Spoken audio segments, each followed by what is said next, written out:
Maurice Decker, Le découragement, un chemin pour en sortir. Chapitre 7, Ulysse ou Orphée. La nuit était d'encre et le vent soufflait en violentes rafales lorsqu'elle nous a quittés très discrètement. Pendant que nous dormions paisiblement, elle se perdait rapidement dans l'obscurité, en route pour une destination inconnue. Au sortir d'un sommeil réparateur, je l'ai cherchée du regard, mais en vain. Elle avait disparu. Mon cœur a fait un bond. Je me suis précipité dans la rue pour élargir au maximum mon champ de vision. Inutile de douter plus longtemps, elle n'était plus là. Depuis son mystérieux départ sans tambour ni trompette, dans la nuit mémorable du 6 au 7 décembre 1996, elle ne nous a plus jamais donné le moindre signe de vie. D'ailleurs, nous n'osions même pas caresser l'espoir de la revoir un jour. La frontière italienne, relativement proche, ne l'invitait-elle pas à faire plus qu'une escapade à se séparer de nous pour toujours ? Peut-être un réseau bien rodé l'avait-il prise en charge pour la conduire en hâte bien loin, vers l'est ou vers le sud. Trêve de questions inutiles, courons à l'essentiel, l'héroïne de ce début de feuilleton à suspense s'appelait Storia. Elle avait à peine 2 ans, c'était notre élégante voiture d'alors, tout de blanc vêtue. Où Dieu pouvait-il bien se cacher dans une situation aussi inconfortable ?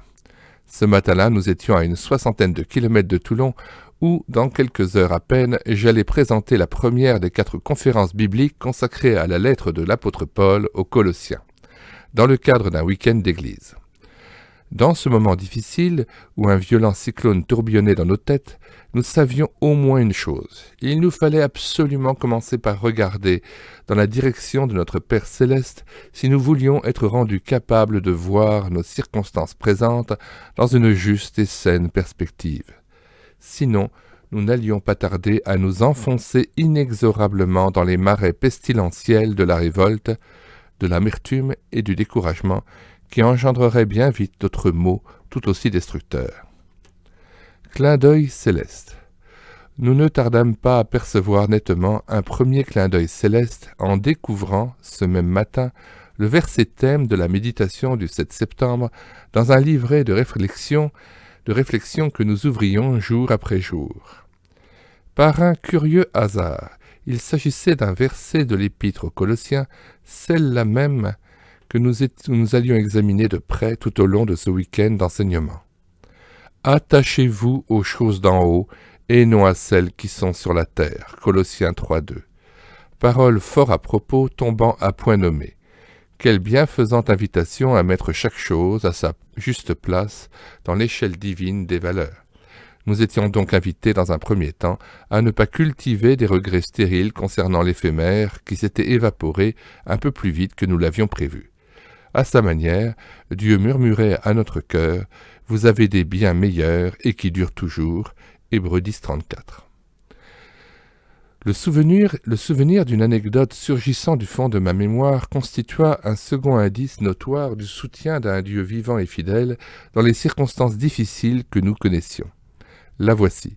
L'érudit Matthew Henry, un prédicateur anglais de la fin du XVIIe siècle, fut un jour attaqué par des brigands qui le délestèrent de sa bourse. Il nota dans son calepin « Je suis reconnaissant, 1. de n'avoir pas été volé plus tôt, 2. de ce qu'ils m'ont pris la bourse mais pas la vie, 3. car bien que ce fût toute ma fortune, ce n'était pas grand-chose, 4. d'être le volé et pas le voleur. » C'était d'abord une invitation claire et nette à relativiser plutôt qu'à dramatiser l'événement. C'était ensuite une stimulation à la reconnaissance pour de nombreuses raisons, dont une particulièrement lumineuse.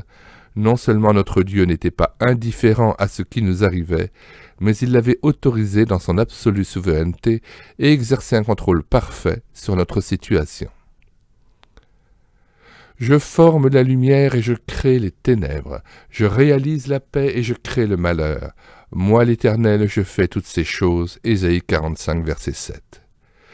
Qui est celui qui a dit et cela fut ? Le Seigneur n'est-il pas celui qui commande ?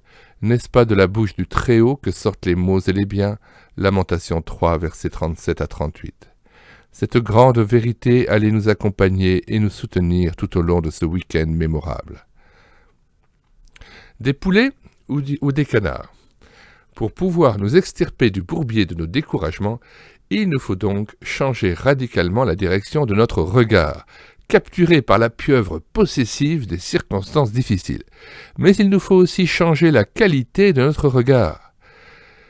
L'une ne va pas sans l'autre. En fait, nous pouvions déjà nous en rendre compte alors que, dans le chapitre précédent, nous écoutions attentivement les prières de David le fugitif. Les états d'âme successifs engendrés par la disparition de notre voiture, tout comme les leçons apprises à cette occasion, nous invitent à souligner cette vérité fondamentale d'un double trait. Voulons-nous résister victorieusement aux assauts du découragement ? Voulons-nous pouvoir le chasser sans tarder lorsqu'il a réussi à s'infiltrer en vue d'établir sa tyrannie dans notre cœur ? Il nous faut alors apprendre à développer de saines réactions dans nos difficultés. À ce propos, j'ai lu avec intérêt l'histoire d'un homme qui avait loué un pavillon entouré d'arbres magnifiques à proximité d'une petite rivière.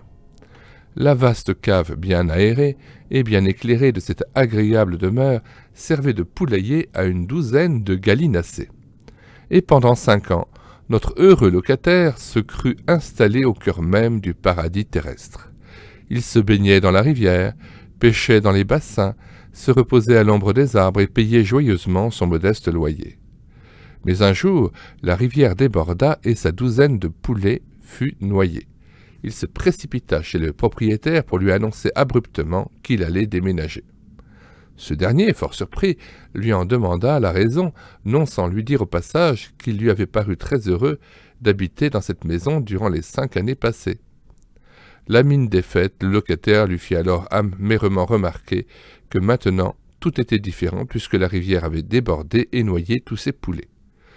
La réponse du propriétaire ne se fit pas attendre et désarma complètement notre homme fort dépité.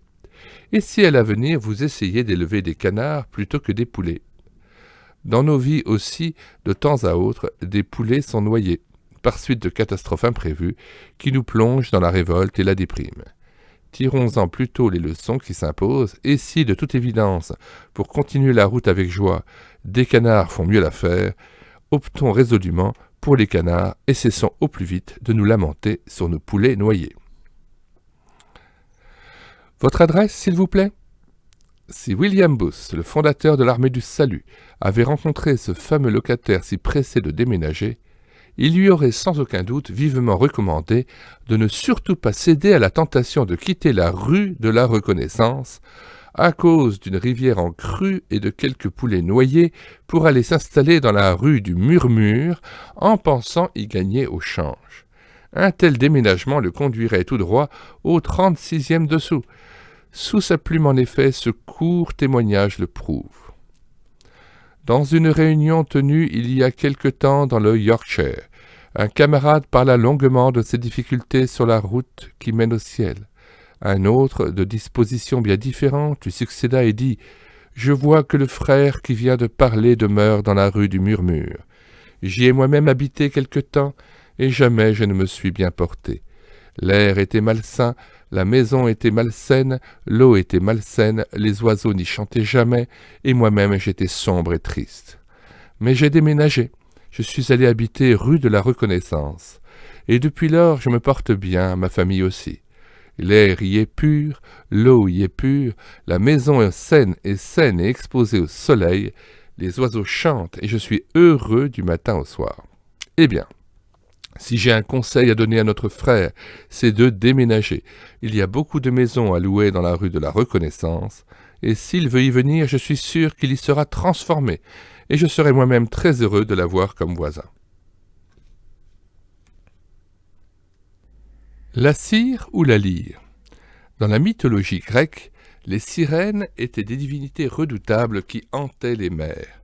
Musiciennes incomparables, elles faisaient leur pâture des navigateurs attirés sur les récifs par leur chant magique. Pour résister à leur charme fatal, Ulysse, célèbre héros grec de l'Antiquité, boucha avec de la cire les oreilles de ses compagnons et se fit attacher au grand mât de son navire. Mais Orphée, le plus grand poète légendaire de la Grèce, confronté à la même séduction lors de la fameuse expédition des Argonautes pour s'emparer de la Toison d'Or, tira de sa lyre divine des accents si émouvants et si mélodieux qu'ils l'emportèrent sur la musique des sirènes. Il réussit ainsi à détourner le navire Argo de ses écueils mortels, sauvant sa vie ainsi que celle des illustres héros embarqués avec lui. Nombreuses sont les sirènes redoutables qui hantent la mer agitée de ce monde déboussolé. Elles jouent une musique incomparable qui plaît au cœur humain insatisfait, et leur voix envoûtante s'élève pour exalter murmures et révoltes, revendications et contestations, mécontentement et ingratitude, pitié de soi et amertume. Leur sinistre répertoire semble être inépuisable. Innombrables sont les navigateurs qui se laissent séduire par ces chants magiques et finissent par y succomber, menant alors leur frêle esquif tout droit sur des écueils destructeurs qui les réduisent en miettes. Si le Christ vivant est présent dans la barque de notre vie, nous ne saurions nous borner à utiliser la méthode défensive et appauvrissante d'Ulysse pour tenter de résister au charme ensorcelant de ces sirènes diaboliques. Inspirons-nous plutôt de l'exemple d'Orphée. Faisons sans cesse courir nos doigts sur la lyre de la reconnaissance et exaltons en tout temps les vertus incomparables de notre Dieu. Puisque nous sommes un sacerdoce royal, un Pierre de Neuf, marchons sur les traces de ces Lévites spécialement mis à part pour invoquer, célébrer et louer continuellement l'Éternel, le Dieu d'Israël, devant l'arche de l'Alliance installée à Jérusalem sous le règne de David. Dirigé par Asaph, qui marquait la mesure en faisant retentir ses cymbales, jour après jour il chantait des hymnes de reconnaissance à l'Éternel. Leurs doigts habiles couraient avec grâce sur la lyre et le luth. Le son éclatant des trompettes retentissait aussi en l'honneur du Dieu de gloire. 1 Chroniques 16. 4000 Lévites furent ainsi établis par David pour louer l'Éternel avec les instruments dans le tabernacle. Ils avaient à se présenter chaque matin et chaque soir, afin de louer et de célébrer l'Éternel. 1 Chroniques 23, 5 et 30. Dans un de ses psaumes, Asaph, cet éminent chef de chorale et fondateur d'une confrérie de chantres, confère en note 3 le chapitre 8 de mon livre « De l'amertume à la grâce », édition Barnabas, 1994, intitulé « Asaph, l'expert en louanges ». Donc, dans un de ses psaumes, Asaph, cet éminent chef de chorale et fondateur d'une confrérie de chantres, exhorte le croyant à invoquer Dieu au jour de la détresse, mais sans oublier de lui exprimer en même temps sa reconnaissance. En sacrifice à Dieu, offre la reconnaissance. Invoque-moi au jour de la détresse, je te délivrerai et tu me glorifieras. Celui qui, en sacrifice, offre la reconnaissance me glorifie. Psaume 50, 14 à 15, 23. Il est intéressant de préciser ici que le mot hébreu rendu par psaume désigne primitivement un chant accompagné à la lyre et destiné au culte. Entrez dans ses portes avec reconnaissance, dans ses parvis avec la louange. Célébrez-le, bénissez son nom, car l'Éternel est bon, sa bienveillance dure toujours, et sa fidélité de génération en génération. Psaume 100, 4 à 5. Soyez reconnaissants, écrit l'apôtre Paul aux membres de l'Église de Jésus-Christ à Colosse, chapitre 3, verset 15. Ces deux mots sont tirés d'une lettre rédigée par un vieillard emprisonné à Rome et qui attend d'être jugé par César à cause de sa foi en Jésus-Christ. En fait, ils appartiennent à un carillon de reconnaissance composé de 7 notes cristallines égrenées par le captif du Seigneur tout au long de son épître. Voici les 6 autres notes. Nous rendons grâce à Dieu, le Père de notre Seigneur Jésus-Christ. Rendez grâce au Père qui vous a rendu capable. Abondez en actions de grâce. Je me réjouis maintenant dans mes souffrances pour vous. Faites tout au nom du Seigneur Jésus en rendant par lui des actions de grâce à Dieu le Père. Persévérez dans la prière, veillez-y avec action de grâce. Colossiens 1, 3. Verset 12, verset 24 chapitre 2, verset 7, chapitre 3, verset 17, chapitre 4, verset 2. Depuis des années, une jolie carte trône sur mon bureau, presque sous mon nez. Son contenu est une sage incitation à cultiver une reconnaissance continuelle. Cette phrase pleine de bon sens m'a souvent interpellé et rappelé à l'ordre. Si tu voulais remercier Dieu pour toutes les joies qu'il te donne, il ne te resterait pas de temps pour te plaindre. Entraînons-nous à énumérer, jour après jour, les nombreux bienfaits de Dieu à notre égard, au lieu de ressasser, ruminer et rabâcher l'interminable litanie de nos difficultés jusqu'à ce que nous nous retrouvions le moral à zéro. Plusieurs exemples lumineux choisis parmi beaucoup d'autres dans mon fichier d'illustration peuvent nous encourager à développer et cultiver cet esprit de reconnaissance. Note 5. Un chaleureux merci au rédacteur des méditations de notre pain quotidien, Radio Bible Classe, édition française, Publications chrétiennes, Québec, pour leur illustration souvent remarquable et fort suggestive, dont plusieurs sont reprises dans cet ouvrage. Retour au texte. Jet de lumière sur sentier obscur. Un prédicateur renommé était atteint de dépression nerveuse et souvent secoué de crises d'angoisse et d'extrême anxiété. Un jour, alors qu'il était aux prises avec une de ces douloureuses turbulences de l'âme, l'un de ses amis lui suggéra de passer en revue, dans sa pensée, toutes les personnes qui, au fil des ans, avaient exercé une influence bienfaisante et bénéfique sur sa vie. Il lui demanda ensuite s'il avait déjà pris le temps d'envoyer un mot de remerciement au moins à l'une d'entre elles. Le prédicateur découragé ne se souvenait pas de l'avoir jamais fait. Son ami l'invita donc à écrire une première lettre pour exprimer à quelqu'un son appréciation et sa gratitude. Ayant suivi son conseil, il apprit bientôt que sa lettre avait beaucoup encouragé son heureux destinataire.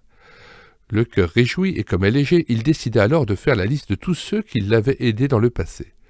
Il n'était pas encore arrivé au bout de sa liste qu'il avait déjà envoyé 500 lettres de reconnaissance. Pendant qu'il écrivait lettre après lettre, comptant ainsi les innombrables bienfaits de Dieu, les lourds nuages d'angoisse et d'abattement qui assombrissaient son cœur se dissipaient lentement.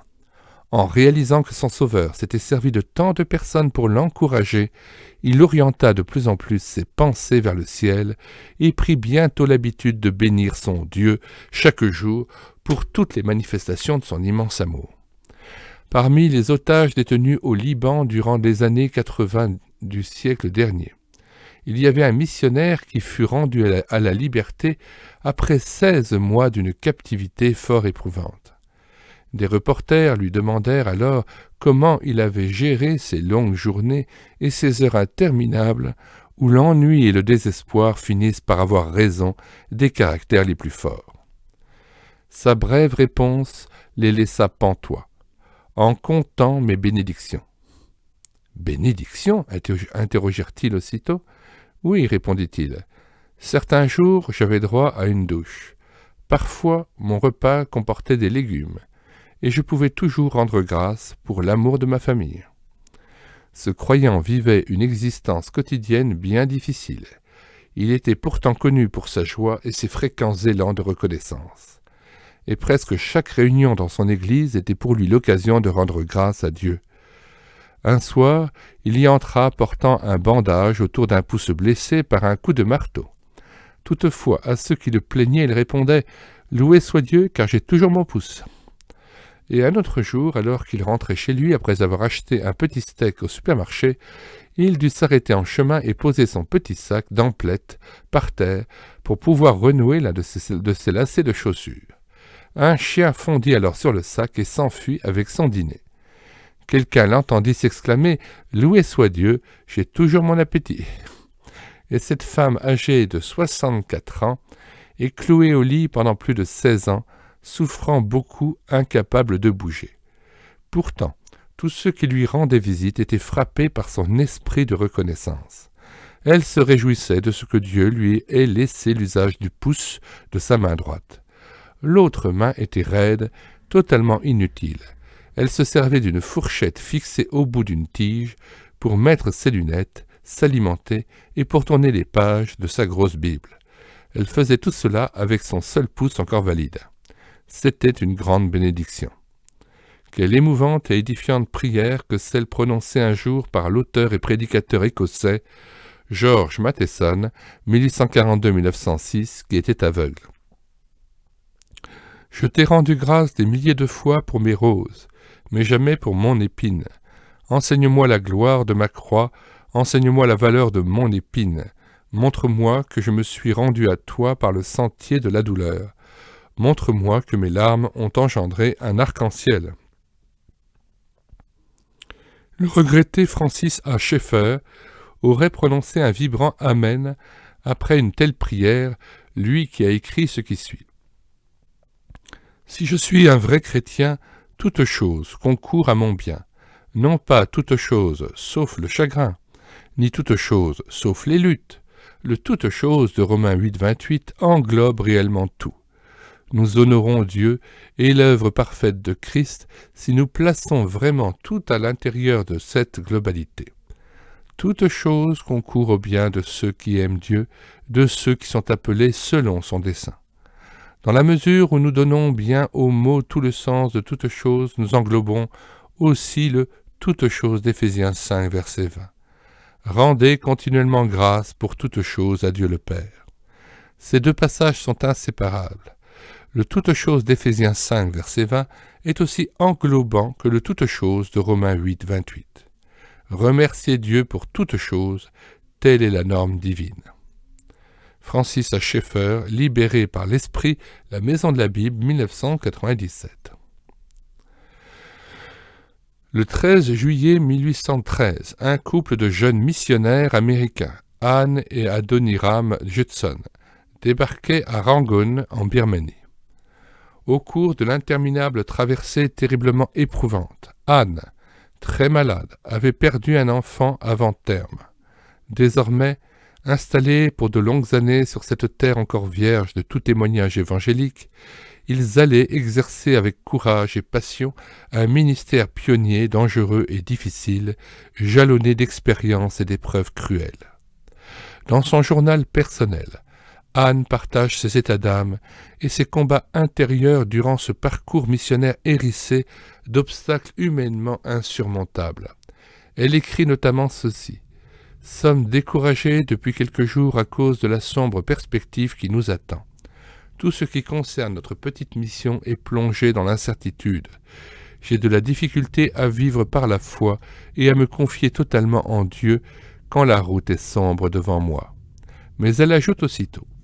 Si la route était clairement tracée et facile à parcourir, quelle serait la place de la confiance en Dieu?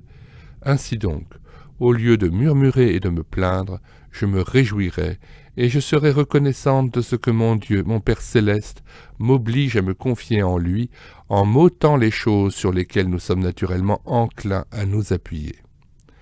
Nous ne pourrions clore ce chapitre sans avoir brièvement évoqué une page bien connue de l'Ancien Testament. Elle contient le témoignage lumineux d'un vieillard octogénaire nommé Daniel, jalousé par ses éminents collègues qui cherchent à l'éliminer par tous les moyens. Daniel 6. Observons-le alors qu'il vient de prendre connaissance d'un édit royal interdisant pendant 30 jours d'adresser des prières à quelque dieu ou à quelque homme que ce soit, si ce n'est à sa majesté le roi Darius. S'il ose braver l'interdit impérial, il sera irrémédiablement condamné à une mort horrible, puisque aussitôt jeté en pâture au lion. Comment va-t-il réagir? Il entre dans sa maison et pénètre dans sa chambre haute, dont les fenêtres sont ouvertes en direction de Jérusalem. Se mettant à genoux, il commence à prier sur Dieu. Mais, ô surprise, dans la fournaise de cette terrible mise à l'épreuve, il ne se borne pas à supplier ardemment son Dieu. Le texte biblique nous signale que dans le même souffle, ce fidèle serviteur du Seigneur des rois fait aussi monter vers le ciel des accents de louange. 3 fois par jour, il se mettait à genoux, il priait et il louait son Dieu, comme il le faisait auparavant, Daniel 6, verset 10. Ainsi donc, au fil de longues années d'intimité avec son Dieu, Daniel a habitué son cœur à la reconnaissance. La tempête qui l'assaille avec rage ne saurait arracher l'arbre aux fleurs parfumées de l'action de grâce profondément enracinées en lui.